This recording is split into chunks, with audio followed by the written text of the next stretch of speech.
Hey yo, everyone, it's Justin Beatboxing coming to you live from the mountains of New Mexico to bring you Complete Impact, the show where I talk about anything wrestling from TNA to WWE pay-per-views.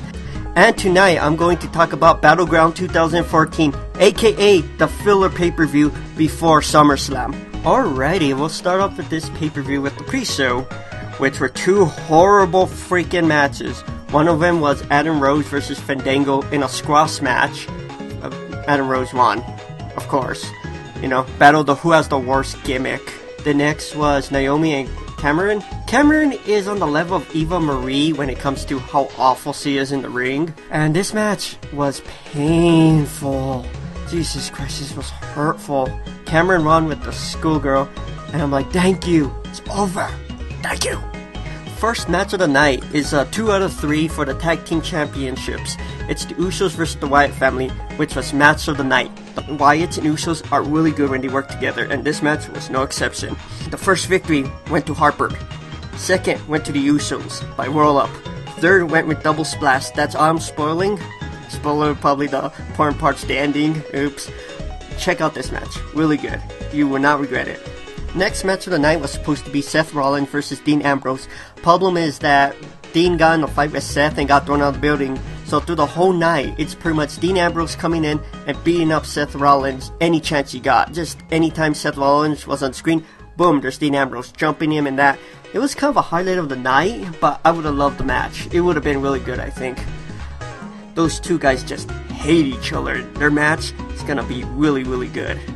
Alrighty, next is the Divas Champion match between AJ and Paige, which was actually Paige's best match since she's been on the roster. She got a lot of offense in this match, and AJ showed him well, but the match was a tad too short to show off both their talents. And then AJ won with the schoolgirl. To tell you the truth, it was kind of, I hate to say it, but it was kind of there. Could have been bigger at SummerSlam. I don't know why they waited this long to do the match instead of giving it some proper build-up and, you know, give them a little bit of time. Could have been good, but hey, it was on the card.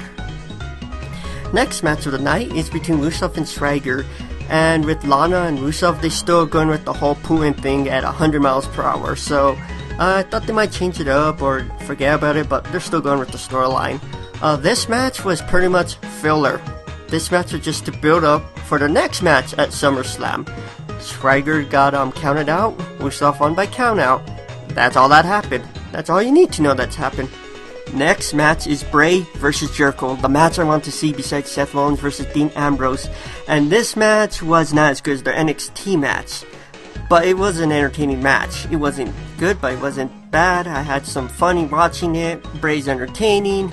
The thing that surprised me through this whole match was the ending. When Jericho gave him the code breaker, I'm like, maybe they're just gonna sit around and then he's gonna go for a pin. 1, 2, kick out. No, he went for the pin one way. 1, 2, 3, and I'm there thinking, huh, that was the ending. Okay, you know.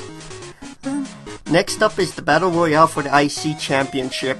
We had a Bad News Barrett promo telling them that whoever wins, that their time is coming up when he comes back with, it's gonna end their reign with the bullhammer. Pretty much biggest pop in this one was surprisingly, biggest pops in this match, surprisingly, were Heath Slater when he eliminated Cesaro.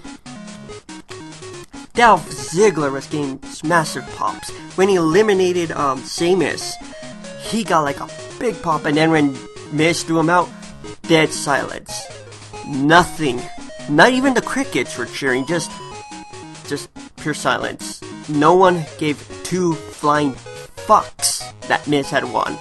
Just completely, everyone was just like, fuck this. A lot of people probably fell asleep before the, final match.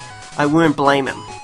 Next up, it's the Fatal 4-Way for the WWE World Heavyweight Championship. You have Roman Reigns, you have Randy Orton, you have Kane, and you have our champion John Cena. Pretty much, Roman Reigns was beast in this match. He probably did the most moves out of everyone. Orton was a punching bag, Kane just broke up pins, Cena did pretty much almost nothing. Cena wins. Lol, because we must have our match with Lesnar. Again, filler. That was my run through of Battleground 2014. What did I think of it? It was just as bad as last year's Battleground. It's probably the second worst pay-per-view of this year. Lockdown was my second worst pay-per-view of the year, after Royal Rumble 2014.